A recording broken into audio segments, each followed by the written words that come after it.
समझ हालेलुया भाई, praise the Lord. Thank you भाई, हालेलुया, थैंक यू लॉर्ड। आज तुमर वाक्य प्रकाश करने मोर पार्टी को व्यवहार करने को मनोनीत तुम्हें महिमान्वित हुओ, तुम्हें गौरवान्वित हुओ। आमेन।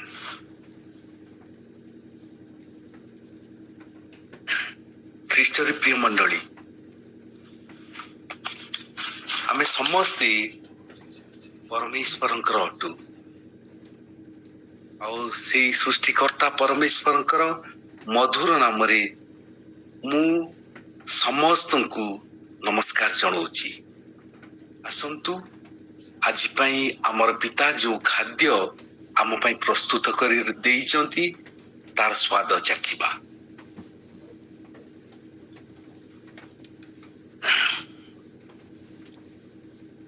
आज ध्यान आम पढ़ा पवित्र बाइबल रो प्रथम करंतिय द्वितीय पर्व। दयाकरी मते साहाय्य करंतु। आज प्रथम करंतिय 3 पर्व तार 17 पद।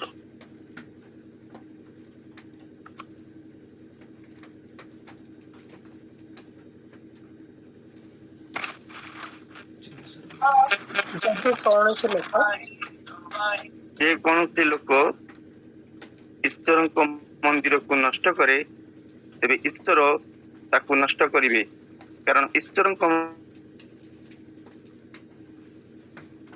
मंदिर पवित्र बोली मंदिर तुम्हें मैंने जानो। Hallelujah. If anyone destroys God's temple, God will destroy him. जे कौन सी लोक ईश्वर मंदिर को जदि से नष्ट करे तेबे स्वयं ईश्वर ही ताकू नष्ट कर देबे। आसंतु ई वाक्यर निगूढ़ तत्व तार प्रकृत अर्थ कौन आमे आज जानिबा।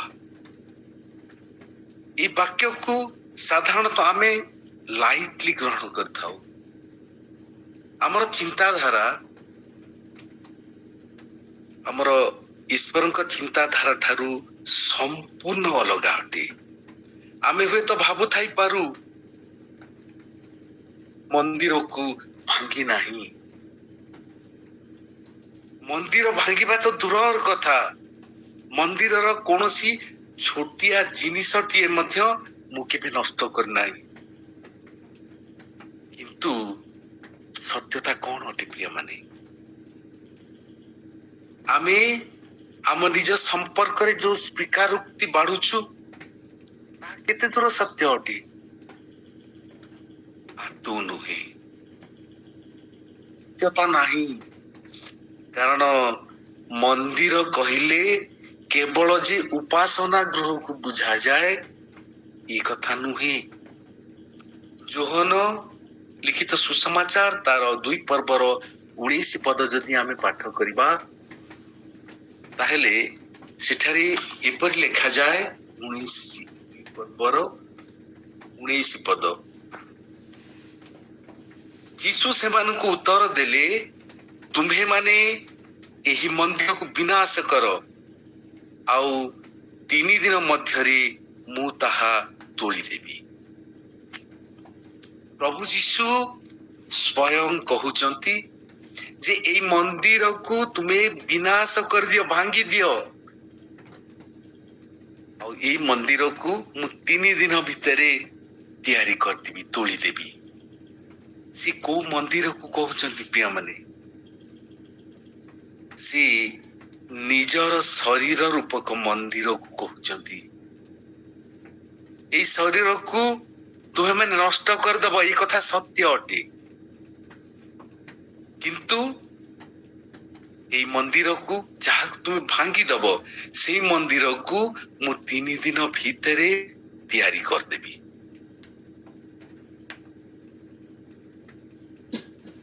प्रिय माने जीसु एठारे मनुष्य हस्तकृत मंदिर विषय कहू नाहांती, ନିଜର ଶରୀର ଯାହାକି ମନୁଷ୍ୟର ହସ୍ତକୃତ ମନ୍ଦିର ନୁହେଁ,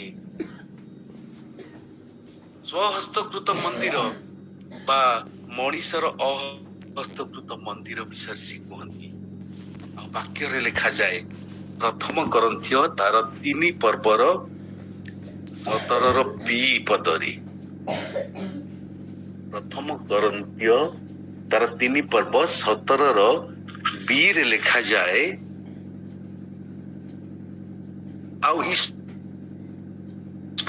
ଆତ୍ମା ତୁମ୍ଭମାନଙ୍କ ଅନ୍ତରରେ ବାସ କରନ୍ତି।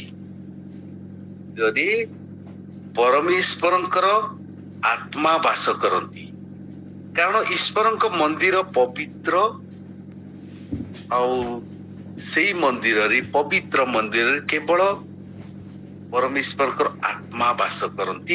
ଆଉ ସେଇ ମନ୍ଦିର ହଉଛୁ ଆମେମାନେ ଈଶ୍ୱରଙ୍କର ମନ୍ଦିର ପ୍ରିୟମାନେ। ଆଉ ଆମମାନଙ୍କ ଶରୀର ହିଁ ଈଶ୍ୱରଙ୍କର ପବିତ୍ର ମନ୍ଦିର ଅଟେ, ଯାହାର ମନ୍ଦିରରେ ସେ ବାସ କରନ୍ତି। ଆପଣ ମାନେ ଜାଣନ୍ତି ଆମର ଏଇ ମନ୍ଦିର ରୂପୀ ଶରୀରରେ କିଏ ବାସ କରନ୍ତି? ପ୍ରଥମ କରିନ୍ଥୀୟ 3 ପର୍ବ 16 ତୁମେ ମାନେ କି ଜାଣ ନାହିଁ ଯେ ତୁମମାନଙ୍କ ଶରୀର ଈଶ୍ୱରଙ୍କର ମନ୍ଦିର? ଆମେ ସମସ୍ତେ ଛୋଟ ବେଳୁ ଏଇ କଥା ଶୁଣି ଆସିଛୁ ଯେ ଆମର ଶରୀର ଈଶ୍ୱରଙ୍କର ମନ୍ଦିର ଅଟେ। ସେଥିପାଇଁ ଏଇ ବାକ୍ୟକୁ ଆମେ ହାଲୁକା ଭାବରେ ହିଁ ଗ୍ରହଣ କରିଛୁ। କିନ୍ତୁ ପ୍ରକୃତରେ এই ବାକ୍ୟର ଗୁରୁତ୍ୱକୁ, এই ବାକ୍ୟର ଗଭୀରତାକୁ କେବେ ଆମେ ବୁଝିବାକୁ ଚେଷ୍ଟା କରିନାହୁଁ। ଅନେକ ଥର ଆମେ ଶୁଣିଛୁ ଏଇ ବାକ୍ୟ, ସଣ୍ଡେ ସ୍କୁଲରୁ ଆରମ୍ଭ କରିକି ଆଜି ପର୍ଯ୍ୟନ୍ତ ବାରମ୍ବାର ଶୁଣୁଛୁ ଆମେ ଏଇ ବାକ୍ୟ। ହୁଏତ ଏଇ ବାକ୍ୟଟି ଆମର ମନେ ରହିଯାଇଥାଇପାରେ, ଏଇ ବାକ୍ୟର ପଦ ପର୍ବ ସବୁ କିଛି ଆମର ମନେ ରହିଯାଇଥାଇପାରେ। ସେଇଥିପାଇଁ ଆମେ ଭାବୁଛୁ ଏହା ଗୋଟେ ଶସ୍ତା ବାକ୍ୟ, ଏଇ ବାକ୍ୟଟି ଆମ ପାଇଁ ନୂଆ ନୁହେଁ। ଆଜି ମୁଁ ଯେତେବେଳେ ଏଇ ବାକ୍ୟକୁ ପ୍ରଚାର କରିବାକୁ ଆରମ୍ଭ କରୁଛି, ଅନେକଙ୍କ ମନରେ ହୁଏତ ଧାରଣା ହଉଥିବ ଏଇ ବାକ୍ୟ ତ ଆମେ ଜାଣିଛୁ, ଆମେ ସବୁ ଜାଣିଛୁ। ଆଜି କେବଳ ବାକ୍ୟଟିକୁ ଆଲୋଚନା କରି ଆମେ ଯେ ଚର୍ବିତ ଚର୍ମଣ କରୁଛୁ, ଏଇ କଥା ନୁହେଁ ପ୍ରିୟମାନେ। ଏଇ ବାକ୍ୟଟି ହୁଏତ ଆମ ମନରେ ରହିଯାଇଛି, କିନ୍ତୁ ନିଜ ଜୀବନରେ ଆମେ କେବେ ହେଲେ ଏଇ ବାକ୍ୟକୁ ପ୍ରୟୋଗ କରିନାହୁଁ। ଈଶ୍ୱରଙ୍କ ମନରେ ଦୁଃଖ ଦେଉଛୁ ଯେତେବେଳେ ଈଶ୍ୱରଙ୍କର ଏଇ ବାକ୍ୟକୁ ଆମେ ପାଳନ କରୁନାହୁଁ। ସେ ଆମର ଏଇ ଶରୀରକୁ ନିଜର ମନ୍ଦିର କରି ତିଆରି କରିଛନ୍ତି, ନିଜର ବାସସ୍ଥାନ ପାଇଁ ତିଆରି କରିଛନ୍ତି। ସେ ଆମର ଶରୀର ଭିତରେ ଆମ ସହିତ ରହିବାକୁ ଚାହାନ୍ତି, କିନ୍ତୁ ଆମେ ତାଙ୍କୁ ସେ ସୁଯୋଗ ଦଉନାହୁଁ। ପରମେଶ୍ୱରଙ୍କ ମନରେ ଆମେ ଦୁଃଖ ହିଁ ଦଉଛୁ ପ୍ରିୟମାନେ, କାରଣ ବାକ୍ୟରେ ଲେଖାଯାଏ, ଯାକୁବ ତାର 2 ପର୍ବ 17 ପଦ, ଯଦି ମୋ ସହିତ ବାହାର କରିବେ,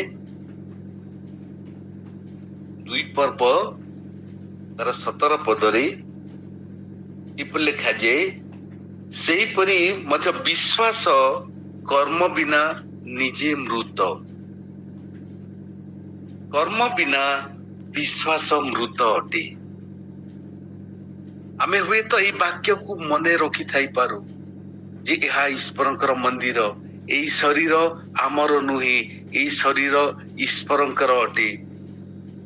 କିନ୍ତୁ ଯଦି ଏଇ ଶରୀର ଈଶ୍ୱରଙ୍କ ଅଟେ, ଏଇ ଶରୀରକୁ ଆମେ ତାଙ୍କର ଇଚ୍ଛାରେ ଚଲେଇବା ଉଚିତ। କିନ୍ତୁ ଆମେ ସବୁବେଳେ ଆମର ମାଂସର ଇଚ୍ଛାରେ, ଆମର ଶରୀରର ଇଚ୍ଛାରେ, ଆମର ନିଜର ଇଚ୍ଛାରେ ଚାଲୁଛୁ। ଏହା ଦ୍ୱାରା ଆମେ କଣ ଈଶ୍ୱରଙ୍କୁ ଦୁଃଖ ଦଉନୁ ପ୍ରିୟମାନେ? ଆମେ ଚିନ୍ତା କରିବାକୁ ପଡିବ। ଜଣକୁ ଯଦି ଆମେ ଉଷ୍ମ ହବାକୁ କହୁ, ଜଣେ ଶୀତରେ ଥରୁଛି, ତାକୁ ଯଦି ଆମେ କହିବା ଯେ ତୁମେ ଉଷ୍ମ ହୁଅ, ଆଉ ଯଦି ତାକୁ ଗୋଟେ ଶାଲ ଦଉନାଉ, ଆମେ ତାକୁ ଗୋଟେ ଚାଦର ଦଉନୁ କି କମ୍ବଳ ଦଉନାଉ, ତାହେଲେ ସେ ଉଷ୍ମ ହେବ କିପରି? ଏ କଥା ଚିନ୍ତା କରିବାକୁ ପଡିବ। ଏଇ କଥା କେବଳ ମୁଁ କହୁନାହିଁ ପ୍ରିୟ ମାନେ, ଈଶ୍ୱରଙ୍କର ବାକ୍ୟ ବାଇବଲରେ ଲିଖିତ ଅଛି। ସେଇ ଯାକୁବ ତାର 2 ପର୍ବରେ, କର୍ମ ବିନା ବିଶ୍ୱାସ ମୃତ। ଆମେ ମନେ ରଖିବା ଉଚିତ, ଜାଣି ରଖିବା ଉଚିତ ଯେ ଯାହା ଆମେ ଈଶ୍ୱରଙ୍କର ବାକ୍ୟରୁ ଶିକ୍ଷା କରୁଛୁ, ସେଇ ଶିକ୍ଷାକୁ ଯଦି ଆମେ କାର୍ଯ୍ୟରେ ଲଗାଉନାହୁଁ, ତାହେଲେ ଆମେ ତାଙ୍କ ରାଜ୍ୟର କେବେ ହେଲେ ଯୋଗ୍ୟ ହେଇପାରିବା ନାହିଁ। ଆମେ ହୁଏତ ଆମ ମନ ଭିତରେ ଅନେକ ବାକ୍ୟକୁ ସଞ୍ଚୟ କରି ରଖିଛୁ, କିନ୍ତୁ ବାକ୍ୟକୁ ନିଜ ଜୀବନରେ ପ୍ରୟୋଗ କରୁନାହିଁ, ତେବେ ଆମେ ପରମେଶ୍ୱରଙ୍କ ରାଜ୍ୟର ଯୋଗ୍ୟ ନୁହେଁ। ଶୈତାନ ତ ଆମଠାରୁ ଅଧିକ ବାକ୍ୟ ମନେ ରଖିଛି, କିନ୍ତୁ କାର୍ଯ୍ୟରେ ନ ଲଗେଇ ସେ ଠିକ ତାର ଉଲ୍ଟା କାମ କରୁଛି। ଯଦି ଆମେ ମନେ ରଖିଥିବା ବାକ୍ୟକୁ ପାଳନ କରୁନାହୁଁ, ତେବେ ଆମେ ଶୈତାନର ଅନୁଚର ହେଉନାହୁଁ ତ? ଚିନ୍ତା କରିବା ବିଷୟ ଅଟେ, ଆତ୍ମ ସମୀକ୍ଷା କରିବା ବିଷୟ ଅଟେ ପ୍ରିୟମାନେ। ପ୍ରଥମ କରନ୍ତୀୟ ତାର 6 ପର୍ବ 19 ଏବଂ 20 ପଦ ଯଦି ଆମେ ପାଠ କରିବା, ତାହେଲେ ସେଠାରେ କଣ ଲେଖାଯାଏ? ପ୍ରଥମ କରନ୍ତୀୟ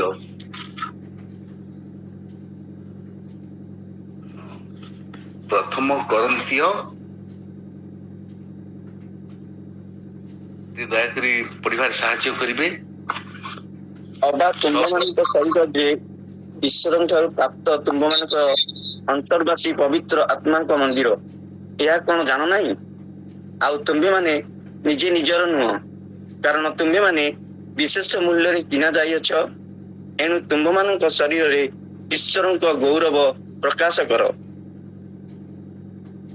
ଆମମାନଙ୍କର ଶରୀର, ଥ୍ୟାଙ୍କ ୟୁ ଭାଇ, ଆମମାନଙ୍କର ଶରୀର ଈଶ୍ୱରଙ୍କର ମନ୍ଦିର ଅଟେ। ଏଇ କଥା ଆମେ କେବେ ହେଲେ ଭୁଲିଯିବା ନାହିଁ। ଏଇ ଶରୀରର ଯଦି ଆମେ କ୍ଷତି କରୁଛୁ, ଈଶ୍ୱରଙ୍କର ମନ୍ଦିରକୁ ନଷ୍ଟ କରୁଛୁ। କାରଣ ଏଇ ଶରୀରକୁ ସେ ତାଙ୍କର ମନ୍ଦିର କରି ତିଆରି କରିଛନ୍ତି। ଆମେ ଈଶ୍ୱରଙ୍କ ମନ୍ଦିରକୁ ନଷ୍ଟ କରୁଛୁ ଆମର ଖାଦ୍ୟ ଦ୍ୱାରା, ମନ୍ଦିରକୁ ଆମେ ନଷ୍ଟ କରୁଛୁ ଆମର ଆଚରଣ ଦ୍ୱାରା, ମନ୍ଦିରକୁ ଆମେ ନଷ୍ଟ କରୁଛୁ ଆମ ପାଟିର ଉଚ୍ଚାରଣ କରୁଥିବା ବାକ୍ୟ ଦ୍ୱାରା। କଥାରେ ଅଛି, ଏ Tong of 6 inches can kill a man of 6 feet। ଗୋଟେ ଛୋଟିଆ ଜୀଭ ଯାହା ଗୋଟେ ମନୁଷ୍ୟକୁ ମାରି ଦେଇପାରେ। ଆଉ ଈଶ୍ୱରଙ୍କ ବାକ୍ୟରେ ବି ଏଇ କଥା ଲେଖାଯାଏ, ହିତୋପଦେଶ ତାର 18 ପର୍ବ, ହିତୋପଦେଶ ତାର 18 ପର୍ବ 21 ପଦରେ ଲେଖାଯାଏ, ମରଣ ଓ ଜୀବନ ଜିହ୍ବାର ଅଧୀନ, ଯେଉଁମାନେ ତାକୁ ଭଲ ଜାଣନ୍ତି ସେମାନେ ତାହାର ଫଳ ଭୋଗ କରିବେ। ଜୀବନ ଆଉ ମରଣ ଜିହ୍ବାର ଅଧୀନ ଅଟେ ପ୍ରିୟମାନେ। এই ଜିହ୍ବାକୁ ଯଦି ଆମେ କଣ୍ଟ୍ରୋଲ କରିବା ନାହିଁ, এই ଜିହ୍ବାକୁ ଯଦି ଆମେ ଈଶ୍ୱରଙ୍କର ଇଚ୍ଛା ଅନୁଯାୟୀ ଚଲେଇବା ନାହିଁ, ତାହେଲେ ଆମେ ନିଶ୍ଚିତ ଭାବରେ ବିନଷ୍ଟ ହବା। ତଥାପି ଆମର ମନ କେବେ ହେଲେ ସ୍ୱୀକାର କରିବ ନାହିଁ ଯେ ଆମେ ଆମ ଶରୀର ଯାହାକି ଈଶ୍ୱରଙ୍କର ମନ୍ଦିର, ଆମେ ତାକୁ ନଷ୍ଟ କରୁଛୁ। ପ୍ରିୟମାନେ, ଯେ ଉଦ୍ଦେଶ୍ୟ ନେଇ ଆମର ପରମେଶ୍ୱର ଆପଣଙ୍କର ଶରୀରକୁ ଆଉ ମୋର ଶରୀରକୁ ତିଆରି କରିଛନ୍ତି, ତାଙ୍କର ସେଇ ଉଦ୍ଦେଶ୍ୟକୁ ଆମ ଶରୀରରେ ସଫଳ ନ କରିବା ମଧ୍ୟ ଈଶ୍ୱରଙ୍କର ମନ୍ଦିରକୁ ନଷ୍ଟ କରିବା ଅଟେ। ଉଦାହରଣ ସ୍ୱରୂପ, ବାପା ଯଦି ଆପଣଙ୍କ ସକାଶେ ଗୋଟେ 2 wheeler କିଣି ଦେଇଛନ୍ତି, ଆଉ ଆପଣ ସେଇ ବାଇକକୁ ପସନ୍ଦ କରୁନାହାନ୍ତି ଏବଂ ବ୍ୟବହାର କରୁନାହାନ୍ତି, କାଳକ୍ରମେ ଯଦି ସେଇ ବାଇକ ଖରାପ ହେଇଯାଏ, ନିଶ୍ଚିତ ଭାବରେ ଖରାପ ହେବ ହିଁ ହେବ, କଳଙ୍କି ଖାଇଯିବ, ନଷ୍ଟ ହେଇଯିବ। ଆଉ ସେଇ ବାଇକ୍ ଯଦି ନଷ୍ଟ ହୁଏ ତାହେଲେ ସେଥିପାଇଁ ଆପଣ ହିଁ ଦାୟୀ ରହିବେ, କାରଣ ସେଇ ବାଇକ୍ କୁ ଆପଣ ବ୍ୟବହାର କରିନାହାନ୍ତି। ଯଦି ବାଇକ୍ ଟିକୁ ପସନ୍ଦ କରୁନଥିବା ଯୋଗୁ ସାଙ୍ଗସାଥି ମାନଙ୍କୁ ଦେଇ ଅସତ୍ କାର୍ଯ୍ୟରେ ସେ ବାଇକ୍ କୁ ଲଗେଇବେ, ତାହେଲେ ବି ସେ ବାଇକ୍ ର ହିଁ କ୍ଷତି ହବ। ଆଉ କିଣି ଦେଇଥିବା ବାପାଙ୍କ ମନରେ ଆମେ ଦୁଃଖ ଦବା। ଆମ ଶରୀରରେ ଈଶ୍ୱରଙ୍କର ଉଦ୍ଦେଶ୍ୟ ପୂରଣ କରିବା ହିଁ ଆମର ପରମେଶ୍ୱର ଆମ ଜୀବନରେ ଦେଖିବାକୁ ଚାହାନ୍ତି। ମା ପେଟରେ ଭ୍ରୂଣ ତିଆରି ହେବା ପୂର୍ବରୁ ହିଁ ସେ ଆମକୁ ଚିହ୍ନନ୍ତି ଏବଂ ଆମକୁ ତିଆରି କରିବାର ଉଦ୍ଦେଶ୍ୟ ଜାଣନ୍ତି। ଆମର ଶରୀର ସକାଶେ ଗୋଟେ ଉଦ୍ଦେଶ୍ୟ ସିଏ ରଖିଥାନ୍ତି। ଆମର ଆଚରଣରୁ ଆମେ ତାଙ୍କ ରାଜ୍ୟ ପାଇଁ ହଉ ଯୋଗ୍ୟ କି ନୁହେଁ ସେ ତାହା ସ୍ଥିର କରନ୍ତି। ଆମେ ମନେ ରଖିଥିବା ବାଇବଲର ବାକ୍ୟ ଦେଖି ସେ ଆମକୁ ବିଚାର କରିବେ ନାହିଁ। ଆମର ମାପକାଠି ଆମର ଆଚରଣ ଅଟେ। ବାକ୍ୟ ଅନୁଯାୟୀ ଯଦି ଚାଲୁଛୁ, ତାଙ୍କର ଇଚ୍ଛା ଅନୁଯାୟୀ ଯଦି ଚାଲୁଛୁ, ତାହେଲେ ଆମେ ତାଙ୍କର ରାଜ୍ୟର ଯୋଗ୍ୟ ହେଇପାରିବା। ଆଉ ସେଇ ଦେଇଥିବା ଏଇ ଶରୀରକୁ, ଏଇ ତାଙ୍କର ପବିତ୍ର ମନ୍ଦିରକୁ ଆମେ ଯେ ଶୈତାନର ବାସଘର କରିବା, ଶୈତାନର ଇଚ୍ଛା ଅନୁସାରେ ଚଲେଇବାକୁ ଆରମ୍ଭ କରିବା, ତାହେଲେ ନିଶ୍ଚିତ ଭାବରେ ଆମେ କେବେ ହେଲେ ତାଙ୍କର ସ୍ୱର୍ଗ ରାଜ୍ୟରେ ଯୋଗ୍ୟ ହେଇପାରିବା ନାହିଁ। ପରମେଶ୍ୱରଙ୍କର ବାକ୍ୟ କୁହେ, ଈଶ୍ୱରଙ୍କର ଆତ୍ମା ଆମ ଅନ୍ତରରେ ବାସ କରନ୍ତି। ହିତୋପଦେଶ ତାର 20 ପଦରେ ଏପରି ଲେଖାଯାଏ, 20 ପର୍ବର 27 ପଦରେ ଲେଖାଯାଏ, ମନୁଷ୍ୟର ଆତ୍ମା ସଦାପ୍ରଭୁଙ୍କର ପ୍ରଦୀପ, ତାହା ଅନ୍ତରାଳସ୍ଥ ସବୁ ବିଷୟ ଅନୁସନ୍ଧାନ କରେ। ମନୁଷ୍ୟକୁ ଆମର ସୃଷ୍ଟିକର୍ତ୍ତା ପରମେଶ୍ୱର ଯୋଉ ଆତ୍ମା ଦେଇଛନ୍ତି, ସେଇ ଆତ୍ମା ହଉଛି ସଦାପ୍ରଭୁଙ୍କର ପ୍ରଦୀପ।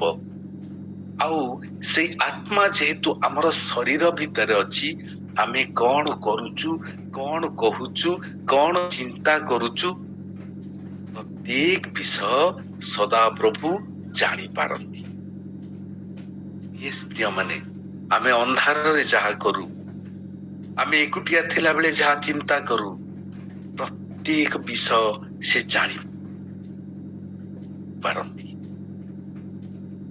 ଆମର ଅଙ୍ଗ ପ୍ରତ୍ୟଙ୍ଗକୁ ଆମେ ଯଦି ଈଶ୍ୱରଙ୍କ ଅସନ୍ତୋଷର କାର୍ଯ୍ୟରେ ଲଗେଇବା, ତାହେଲେ ଆମେ ତାଙ୍କର ରାଜ୍ୟ ସକାଶେ ଅଯୋଗ୍ୟ ବୋଲି ପ୍ରମାଣିତ ହବା।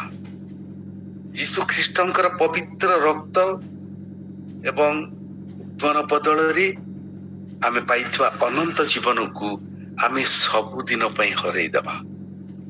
ପ୍ରଥମ ବଂଶାବଳୀ 28 ପର୍ବ ତାର 3 ପଦରେ ଏପରି ଲେଖାଯାଏ,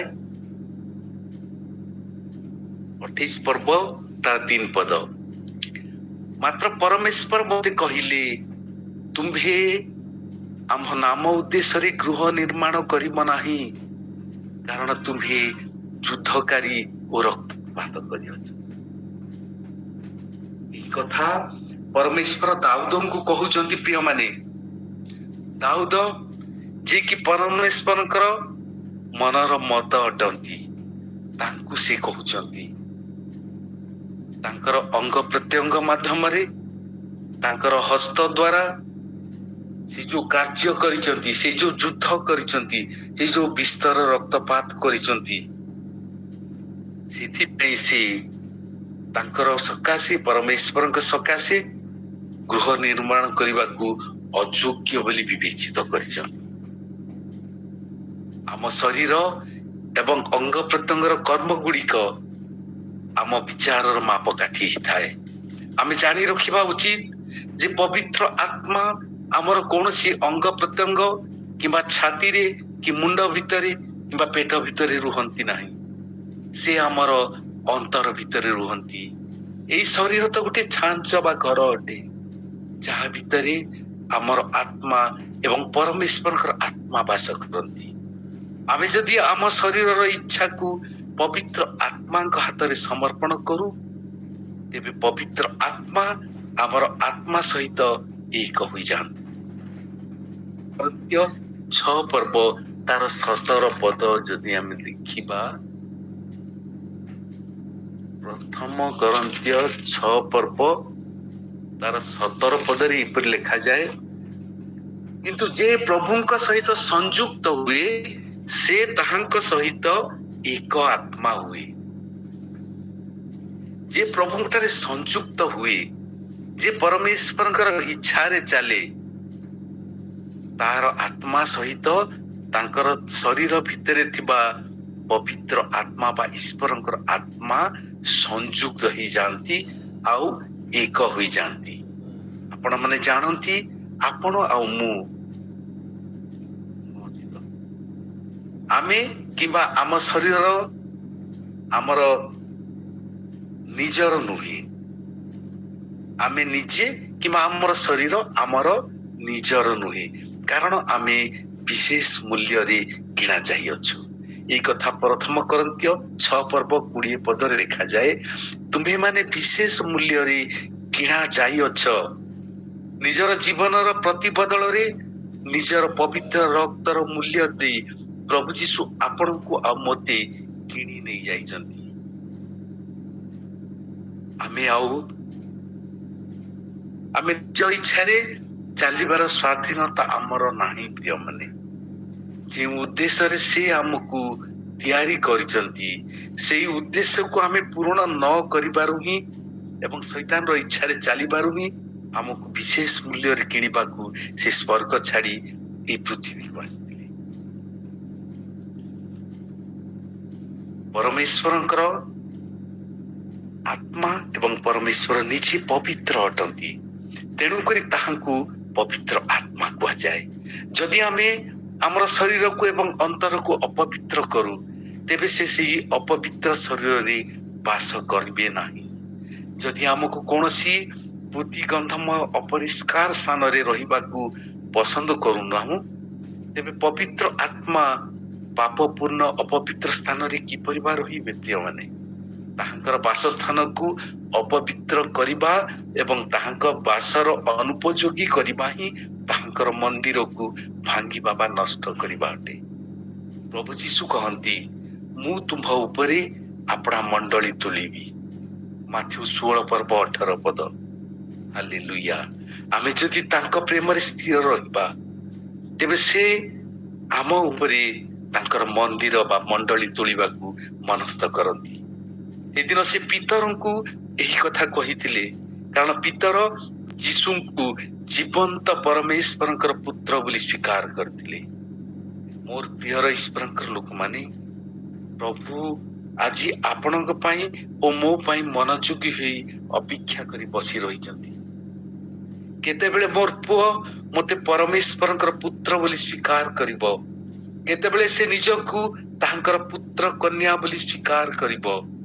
ଯେତେବେଳେ ସେ ଏଇ କଥା ଆମ ଜୀବନରେ ଲକ୍ଷ୍ୟ କରିବେ, ଝିଅମାନେ, ସାଙ୍ଗେ ସାଙ୍ଗେ ସେ ଯେପରି ପିତରଙ୍କୁ କହିଥିଲେ, ଆପଣଙ୍କୁ ଓ ମୋତେ କହିବେ, ତୁମ୍ଭେ ଆମର ପ୍ରିୟ ପୁତ୍ର, ଆଜି ଆମ୍ଭେ ତୁମକୁ ଜନ୍ମ ଦେଲୁ।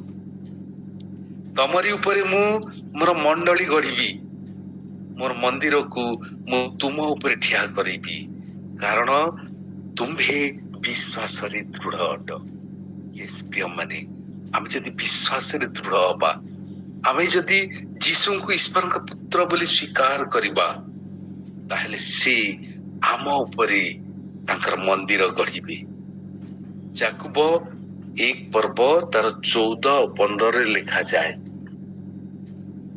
ଯାକୁବ 1 ପର୍ବ ତାର 14 ଆଉ 15 ଲେଖାଯାଏ, କିନ୍ତୁ ପ୍ରତ୍ୟେକ ଲୋକ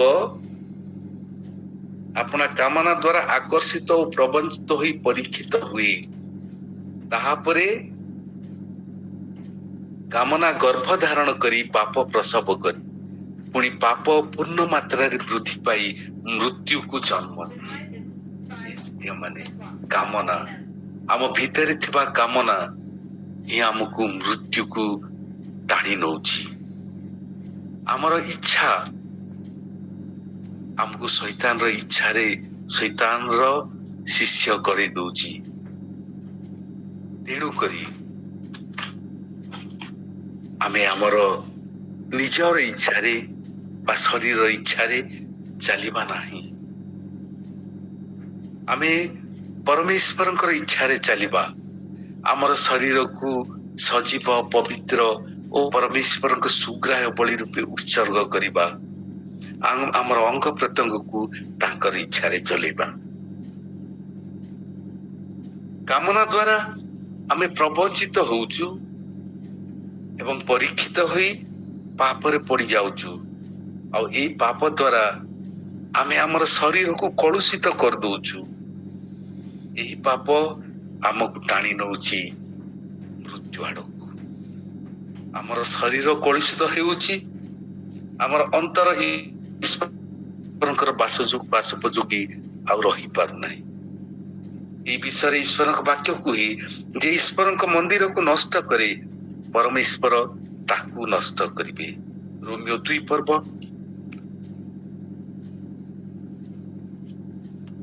ରୋମିଓ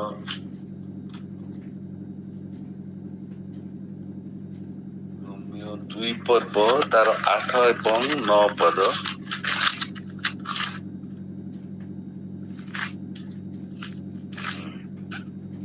ଲେଖାଯାଏ, କିନ୍ତୁ ଯୋଉମାନେ ସ୍ୱାର୍ଥପର ପୁଣି ସତ୍ୟର ଅନାଜ୍ଞାବହ ମାତ୍ର ଅଧାର୍ମିକତାର ଆଜ୍ଞାବହ ସେମାନଙ୍କ ପ୍ରତି କ୍ରୋଧ ଓ କୋପ ଘଟିବ।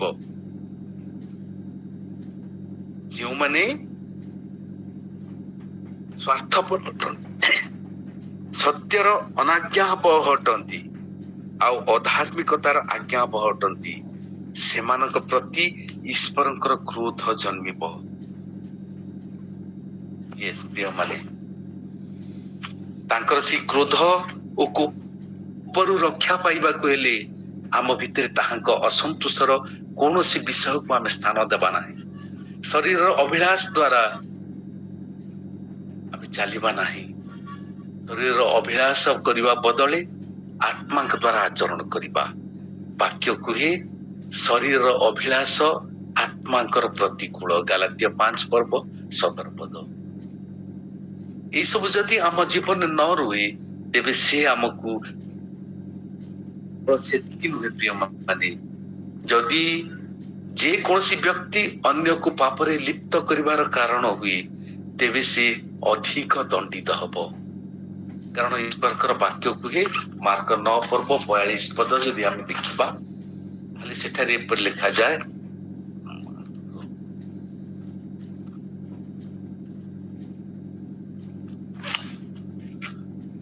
ମାର୍କ 9 ପର୍ବ 42 ପଦ।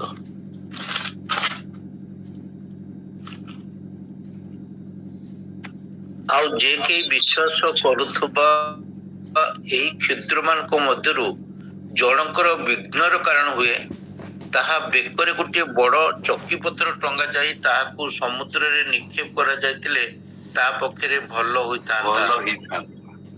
ହାଲେଲୁୟା। ଯଦି ଆମେ ଅନ୍ୟକୁ ପାପରେ ଲିପ୍ତ କରିବାର କାରଣ ହେଉ, ତାର ବିଶ୍ୱାସକୁ ଯଦି ଆମେ କ୍ଷତି ପହଞ୍ଚାଉ, ତାହେଲେ ଆମ ବେକରେ ପଥର ବନ୍ଧା ଯାଇ ସମୁଦ୍ରରେ ନିକ୍ଷେପ କଲେ ଭଲ ହେଇଥାନ୍ତା। ଏ କଥା ବାକ୍ୟ କୁହେ। ତାହା କରିବା ଦ୍ୱାରା ଆମେ ଅନ୍ୟକୁ ଅର୍ଥାତ୍ ସେଇ ବ୍ୟକ୍ତି ବିଶେଷକୁ ତା ଜୀବନରେ ଥିବା ଈଶ୍ୱର ମନ୍ଦିରକୁ ଆମେ ନଷ୍ଟ କରୁଛୁ। ପ୍ରଭୁ এই ବାକ୍ୟ ଦେଇ ଆମ ସମସ୍ତଙ୍କୁ ପ୍ରଚୁର ପ୍ରଚୁର ଆଶୀର୍ବାଦ କରନ୍ତୁ। ଗୋଟିଏ ଧାଡ଼ି ଗୀତ ଗାଇ ମୁଁ ଆଜିର ବକ୍ତବ୍ୟ ଶେଷ କରିବାକୁ ଚାହେଁ। मेरा दिल बने तेरा सिंहासन, मेरे आत्मा तेरा आसन, मेरा दिल बने तेरा सिंहासन, मेरे आत्मा तेरा आसन।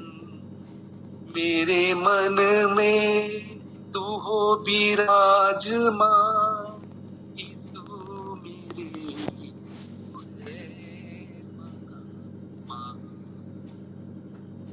यीशुआ, यीशुआ, यीशुआ, मेरे मन में यीशुआ, मेरे मन में समा। To everyone, Praise the Lord. ଆଜି ଆଶ୍ଚର୍ଯ୍ୟ ଭାବରେ ପ୍ରଭୁ ଆଜି ଆମମାନଙ୍କର ସବୁଦିନ ଚାଳନା କରୁଥିବା ବୀରେନ୍ଦ୍ର ଭାଇଙ୍କ ଦ୍ୱାରା ପ୍ରଭୁ କଥା କହିଛନ୍ତି। ଯେଉଁ ବିଷୟକୁ ଆମମାନେ ଅନଦେଖା କରିଦେଇଥାଉ, ଆମମାନେ ଅନେକ ସମୟରେ ଯେଉଁ ବିଷୟକୁ ଚିନ୍ତା କରିନଥାଉ, ଯେଉଁ ବିଷୟକୁ ଆମମାନେ ସବୁବେଳେ ଗୋଟେ ସାଇଡ କରିଥାଉ, ଜାଣିପାରିଥାଉ, ସେଇ ବିଷୟକୁ ପ୍ରଭୁ ଆଜି ତାଙ୍କ ଦ୍ୱାରା ଆମମାନଙ୍କୁ ସଚେତନ କରିଛନ୍ତି।